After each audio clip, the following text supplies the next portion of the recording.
All right, Homesteader family, welcome back to the journey and welcome to this edition of the Sunday Monday vlog.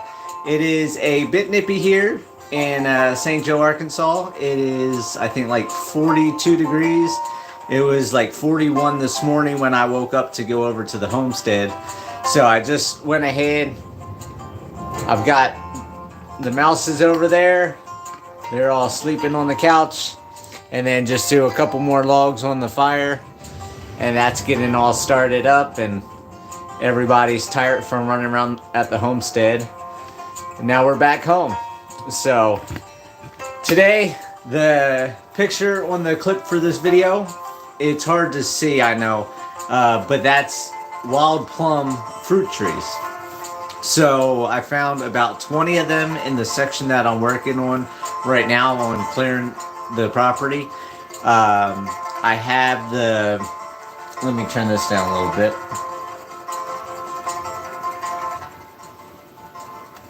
I have the forestry mulchers scheduled for the second, third week of next month. So I have just under a month or so to do whatever I can before the forestry mulcher comes in. So in the section I'm working on now is along Purdom Lane. Yes, Chris. They can be trained for 3 different things. They're used for livestock, guardian dogs. They're used for security and protection details, and they are used for service animals. So, and show dogs and that type of stuff as well. If you get an Anatolian, you want to get them as a puppy, so that way they build a bond with your family. They build a bond with your animals. If you get a older Anatolian, I'll tell you, if you get an Anatolian, I've had German Shepherds, I've had Labs, I've had Boxers, and then my family's had all different types of dogs. And once I got the Anatolian Shepherds, I got them because I almost got killed by a mountain lion in Colorado. And I did my homework, did research, found out Anatolians were the best breed for amount of damage they can do to a predator like mountain lion, bears, so on and so forth. And I fell in love with them. I'll never have another breed. And once I start losing some of these Anatolians, then I'll end up investing in getting another one and starting the process again where I'll always have Anatolians. Hey, Davey, I'm doing good. How you doing today? But yeah, do your research before you get an Anatolian Shepherd. They're very stubborn. They can be very difficult to train. But if you put the time in, you do the training. I never did training for mine, so mine don't listen to me whatsoever. I'm starting right now. I'm starting command controls and starting to work with Max, and then I'm going to try to work with other ones. Just to try to get a little bit of training going. But they're really smart dogs. They're very good at protection. If you look at the bite force, they can't be used as police dogs. And that's because a wolf or a pit bull has a bite force, pressure per square inch of 289. A wolf has a bite force of 400 psi. And a African lion has a bite force of 650, and Anatolians are known for a bite force of 743. So they cannot be used as police dogs because they can literally crush your arm. And for a police dog, if they did that to a convict or someone that the police dog's going after, that'd be a huge lawsuit and everything going on. I live in the Ozark Mountains now here in St. Joe, Arkansas. Hello, happy camper. I lived in the mountains of Colorado, in Cotopaxi, Colorado, and I had a mountain lion come and attack me. And I believe I have a video, if you look up mountain lion attack or something like that under my channel, you can see that, and I got the pictures of the mountain lion, and I tell the whole story on what happened, and everything else. Well, happy camper, I got a special surprise for you. I just threw the logs in so they haven't fully caught fire, and for everybody else joining in. But there's the dogs. We got Max right here sleeping. We got Chubbs behind him, Mickey Mouse right there, and then got a fire going. So it was all coals. I just threw some logs in, so the fire will be revving back up shortly. Oh no, it's definitely time. I've had a fire for like 2 weeks straight. I leave this door to the outside right next to the stove open to get the cool air in here because it does get way too hot for the stove because the stove's rated for 2,500 square feet and I'm in just under 2,100 square feet. And then we got up into the mid 80s again, so I haven't had a fire for a while. And then last night the temperature dipped, so I had a fire last night, and then once again I've got a fire going again tonight. But going back, let me scroll back up to Chris. If you get an Anatolian Shepherd, you will fall in love. Do your research and understand the breed before you go and get them. And then any type of defensive dog, if you're going to use them for either protection detail or livestock guardian, you always want two. And that's so they have somebody to play with, they have somebody to learn with, and they're not lonely. And if a predator situation happens, they're not stuck on their own. They have somebody to watch their back and take care of them. So, but like I was saying, over at the homestead, the section of Purdom Lane where I'm clearing right now is where I just found all the wild plum trees. And I had one earlier this year that I found with plums on it. They're tart, but I looked up, you can cook them to make them sweet, add sugar and stuff like that. And I want to get a orchard going along with greenhouses and garden beds and everything else. So I'm going to be doing research in the next couple weeks and figuring out how to dig up the trees without damaging them, when to do it, how to do it, everything else. I've never moved fruit trees before, so I want to check on how to do that. And I'm going to be moving all of them. Right now, I've already found 20, so I'm sure I have a lot more than that on the property. Plus, I have all the oaks that I have acorns, and I've got black walnuts that drop walnuts, and pecan trees, and all other berry trees and stuff like that. So, it's cool being here in Arkansas because Colorado, where I fought drought, wildfires, lack of vegetation, lack of life. I mean, you do have all the big game, bighorn sheep, elk, moose, deer, all that type of stuff. And we had that here, just not the moose that I know of. We have elk here, we have deer, we have bear, we have mountain lion. I've seen bobcats several times now. But there's so much more life. There's butterflies, there's caterpillars, there's tree frogs, there's stick bugs, there's snakes, there's all different things out here. And it just, with life, you know, that's what I was looking for. And then to find a source of food in the current situation that the world's evolved in, with food prices going up and wanting to get fruit trees, and now fruit trees have climbed at Home Depot in price. I used to be able to get them for $19.99. Now they're like $49 or $39.99. And I'm sure next year, because they're gone now, I'm sure next year the price is going to be higher once again.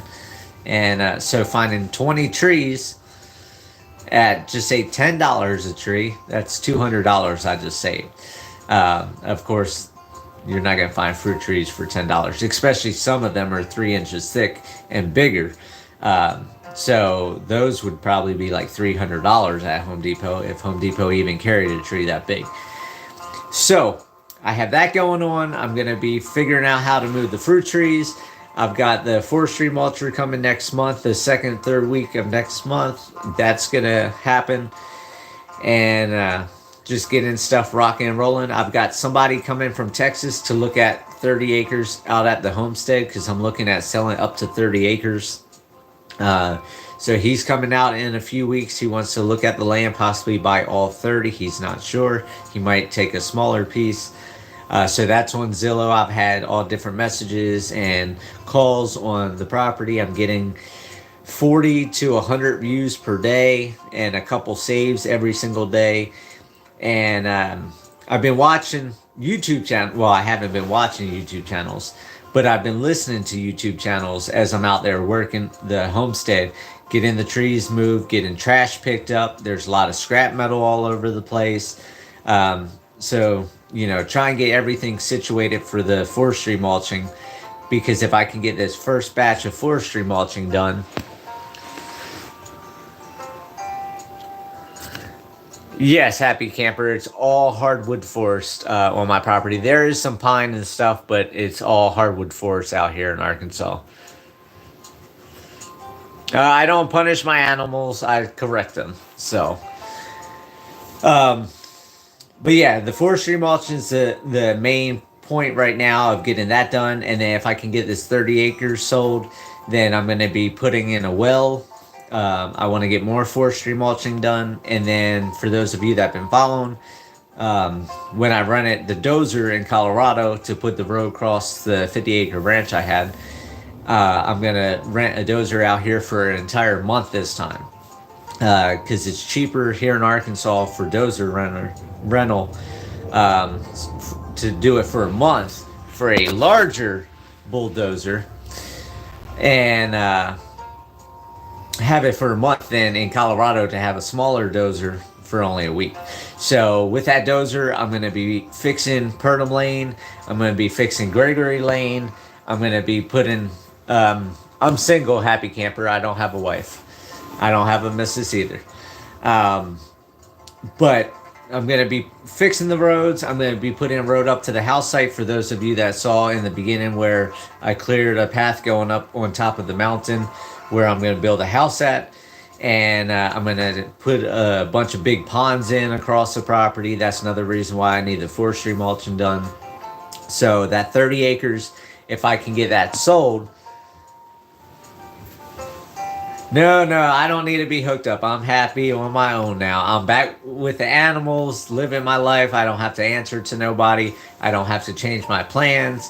If I want to be on the homestead, I don't have somebody saying, oh, I don't want to go homestead today. I'm doing what I like to do, and I'm back at it, and that's where I want to be. But yeah, so the forestry mulching is the main part, because that's going to open up the woods. Maybe next year be able to get some seed. I mean, if I sell the 30 acres, I'm going to spend the money of the 30 acres. I'm going to save some of the money, and then probably, well, depending on if I sell in small parts at a higher price per acre, or if I sell it at a lower price per acre as a full 30, will determine what I'm able to do, because I have to give the bank like $1,400-$1,500 and then closing costs and surveying and all that type of stuff. So I'm not going to have a whole lot of money if I sell the whole 30 together. But if I sell smaller lots at a higher price point, then that will give me the extra money to do all these extra things. So that is what I'm working on this week. I'm trying to get that figured out. And listening to YouTube, different channels, different homesteaders, preppers, all that type of stuff. Just the news, you name it. I've been listening to it just to get a feel for everything going on in the economy, what people are thinking, what people are feeling. And there's a lot of homesteaders and preppers out there. In my opinion, I would have been a part of what they were saying up until probably 2 days ago, and then I've totally changed my outlook on the thought process from 2 days ago, from what I've been thinking. And I've been talking to different subscribers. I talked to different ones on the phone and through text messaging, and a couple through email, and we've all been in the consensus that the way everything's going, the real estate is going to pop. It's in a big bubble. Prices are outrageous and everything else. And that's what all the YouTubes are talking about. They're saying, oh, don't buy property right now, hold off, go rent from somebody. And rent, you're just throwing money away anyhow. And they're saying, well, throwing a couple months of money away is better than being locked into a 30-year mortgage, which depends on the situation, on how everything happens. However, I think we're in a turn that a lot of people aren't seeing, that's happened before.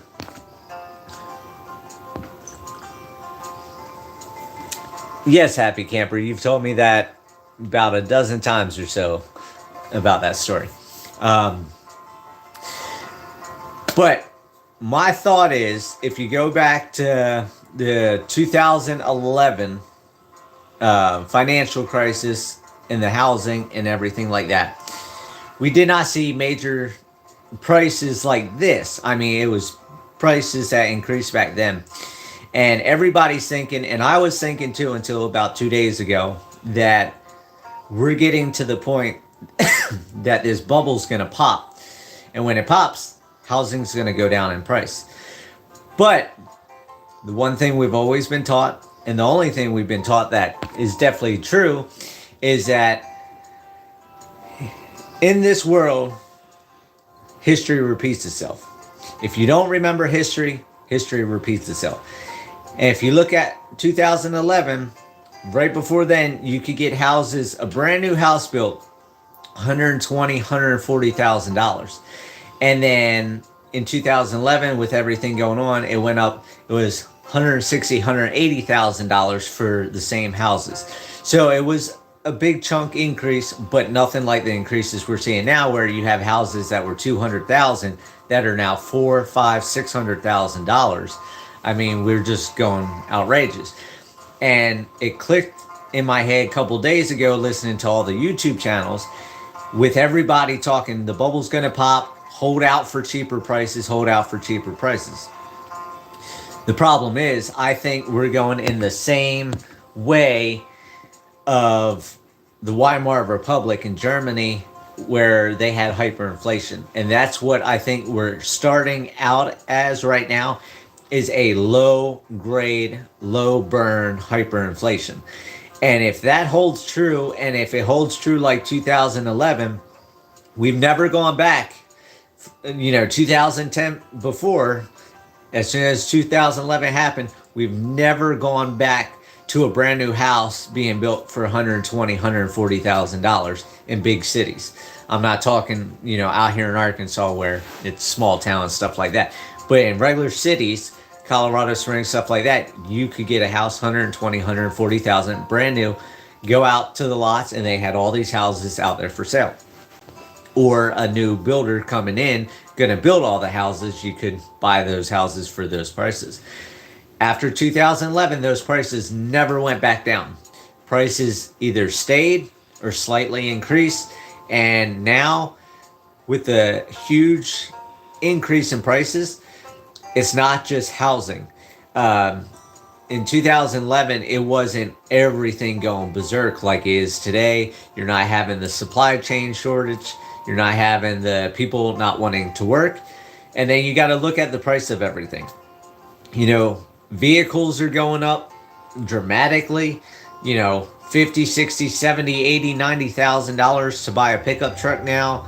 A bag of chips is $5. A box of cereal is $5. Everything, groceries, just going through the roof. And so I see the low burn, low start of hyperinflation happening now. And up until a couple days ago, I was thinking that bubble was going to pop too. But the problem now that we're going to be fighting, and what happens with hyperinflation, like back in Weimar Republic in Germany, it turned around. No, I don't sell firewood. I've got too many other irons in the fire to have another side hustle. I've got the homestead to work on. But in the Weimar Republic, if you do your research, people had wheelbarrow loads of cash in order to go buy a loaf of bread. I mean, prices went berserk and just kept climbing. And the thing is, we don't have to do the cash now. They got credit cards and digital, and they're working on digital currency.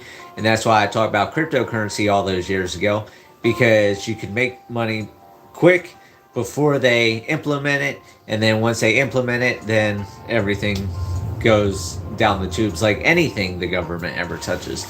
But I think the housing prices are staying where they're at. I don't think that bubble's going to pop now, because if you're a house investor or a house flipper, or you're trying to make money on an asset, you've got to keep increasing the price. I mean, if I have a house that I buy for $400,000 and food keeps climbing at 20, 30, 40% increments like it keeps doing, even though they're saying 8.7% increase on COLA for cost of living adjustment for Social Security and vets and everything like that, inflation is a lot higher than 8.7. So, everybody on Social Security, disability, VA, they're not going to be sticking on the same level. Everybody's losing money with the cost of living adjustment because it's not matched to what's going up. I mean, look at milk, look at eggs. Eggs just went up another 22%, they talked about. So right there, just one thing, 22%. That's nowhere close to 8.7. Now, yes, that's only one item, but a lot of things are happening and, going just astronomical. So if you're a house flipper, if you're an investor in a house, that $400,000 house, is everything increases and vehicles keep increasing, like Ford, their electric vehicle, now they are increasing that price again. You're not going to take a lower cost on the house, because you're going to need to sell that house for a bigger profit to be able to live. And all these house flippers, investors, are not going to keep buying something that they can't make money in. And the problem is, here over in Marshall, Arkansas, on Facebook, there's always ads of people asking on the What's Happening in Searcy County page, looking for places to rent, looking for places to buy, because people either want astronomical amounts of money for the houses that people can't afford. Now with interest rates, it's climbed. People can't afford the payments, so now they're stuck to renting. Well, there's not enough places to rent, and it's just going worse and worse and worse. So for those of you that are holding out, this ain't financial advice, because I'm not a financial advisor, but a lot of people are saying hold out for cheaper prices. I don't think that's happening. Look, everybody said, oh, gas will turn around, gas will go back down. It went down a little bit, and what's happening now? It's going right back up. Diesel is over $5 here in Arkansas. So, I mean, it's just everything's going back up in price. Food is still increasing, and they're saying winter is getting worse. Electric bill, mine keeps increasing. Water keeps increasing. So what's everybody going to do? They're going to have something to make money off of. And with a low supply of housing, and all the people that, when the sickness went around the world, decided to bump uglies, and now there's a bunch of kids coming into the world, there's going to be need for more housing, more rental properties, and I think prices are just going to keep going up. So if you're in the city, I listened to a pastor back in 2011 when I lost everything and ended up becoming homeless. And he talked about, get out of the cities, get out to the country, do something, for yourself, do something sustainable. And it's getting to the point that even that's getting close to being impossible. I mean, you look at fertilizer costs, you look at seed costs, you look at animal feed, grain costs. My grain keeps going up in price for the animals. Now I'm spending $1,400 a month in grain, where I was getting 4.5 tons for the same price. Now I'm only getting 3 tons. So I'm losing 1.5 tons a month paying the same price. My hay's gone up. When I first moved out here, it was 20 bucks a bale. Now I'm paying 40 bucks a bale, and now I'm paying for it to be delivered. It's just everything's going up. So, and with everybody that sold all the cattle for pennies on the dollar, because everybody sold at once, the people that held out on the animals like I haven't sold my animals. Then when people get to the position of being able to buy again, I have something able to sell. Another thing you want to look into is if you are going to get into animals, I've got one type of cow now. I got rid of Scottish Highlanders. I haven't bought any other type of cows. I'm in Zebu. Why Zebu? Because they're a miniature cow. They get up to 900 pounds, which is a lot less than a 2,800 pound cow on a different breed. And they're more sustainable. They eat less. Zebu are foragers. They can go out in the woods. They eat leaves. They eat sticks, twigs, all that type of stuff. So if you're going to get into homesteading, I highly recommend you look into Zebus and goats. Stay away from the rabbits. Everybody in the world talks about rabbits in the homesteading world and in the prepper world. And you need to do your research. Rabbits don't have fat. You will starve on rabbits. Your body uses more energy to break down rabbit than the rabbit produces for your body. So many people, because rabbits breed so fast and so quick, they're like, oh, I can eat rabbits. Well, there's people that have starved to death on a rabbit diet. Because rabbits do not produce what you think they produce. You need to get other animals. You need to get goats and zebus. Why? Because wooded property is cheaper than pasture or farmland property. That's why I was trying to move to one. But now I'm in the woods, and wooded property is cheaper because there's been nothing done to it. And you can bring in goats. They can eat the woods down for you. You can get the zebu. They can eat the woods down for you. Guess what? That's free food. You're not paying for the animals. They reproduce. They're providing meat for you. And in the process, they're doing a lot of the work for you by munching down on the woods like my goats. When I go out to work, I take the goats outside the pen. They eat all day. They are helping me get things done and go on from there. So I would highly recommend getting out the cities. If you don't have a wooded property, if you don't have animals, if you don't have gardens, if you don't know what you're doing, I would start YouTubing. Now is the time to do something. I've got a feeling, there's a lot of hard times coming up. And if you're not self-sufficient, excuse me.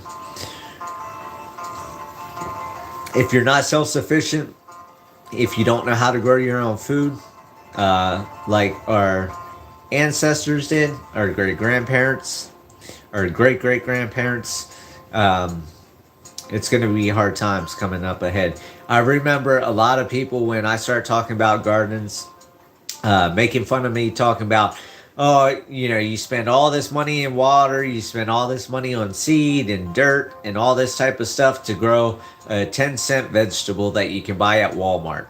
Well, guess what? That 10-cent vegetable now is $4.50. So how many of those vegetables do you want to keep spending that money on?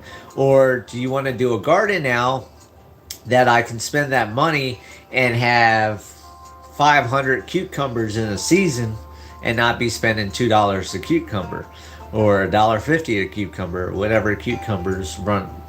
But they're not 10 cents, they're not 20 cents, they're not 50 cents anymore. Try to find a bell pepper that's 39 cents anymore. You can't do it. Let alone for $1 like they used to. So with that, I've talked for almost half an hour, and with me working and the dust and the wind out here over the last couple of days,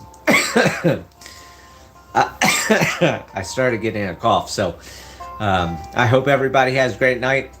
Thank you for being part of the Sunday Monday vlog, and try to do something something to better your life, get out there, do some research, learn something, try to plant a garden next year.